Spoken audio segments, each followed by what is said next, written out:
Guyanese are being cautioned of romance scams, where women are being cheated out of millions of dollars through social media and dating sites. Director of Financial Intelligence Unit, Mr. Matthew Langevin, says the entity has received an increase in reports of scam since the beginning of the pandemic. Package delivery or romance scammers have emerged more prominently during the period of this COVID-19 pandemic. This scam specifically targets persons via several social media platforms, including Facebook, Instagram, and WhatsApp.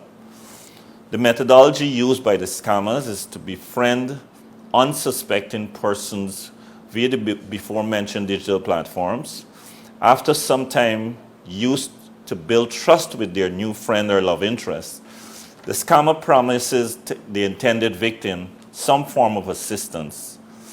This, in most instances, is supposedly a package containing valuable gift items such as designer clothing, jewelry, televisions, cell phones, and other electronic devices.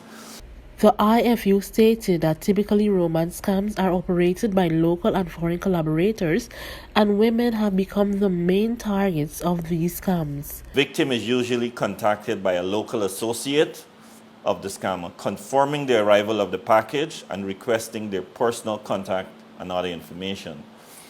The intended victim is also subsequently contacted and requested to deposit money to a specified local bank account or send it via money transfer agency.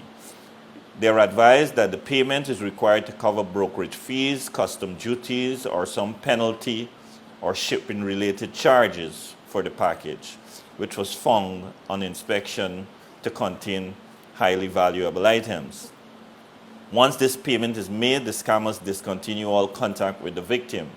In some instances, however, requests are made for additional payments for various reasons which may sound plausible to unsuspecting individuals. Asked whether lost funds were recovered, Mr. Langevin said there were no such cases. He said it is unfortunate since the country is also struggling with the pandemic, which has lessened persons' income. If you or someone you know is approached via email, Facebook, WhatsApp, SMS, or similar type medium and promised gifts or even COVID-19 related financial or other assistance, beware. This may be a scam. Do not, I emphasize, do not share any personal information, transfer or deposit money into the bank account of persons you meet online and do not know very well. The COVID-19 pandemic has seen more persons staying at home for longer periods. This has led to more virtual relationships, with fraudsters taking advantage of the victim's trust. If you believe you are a victim of the romance or package delivery scam, report it immediately to the nearest police station. For Channel 2 Headline News, Esther Sobers.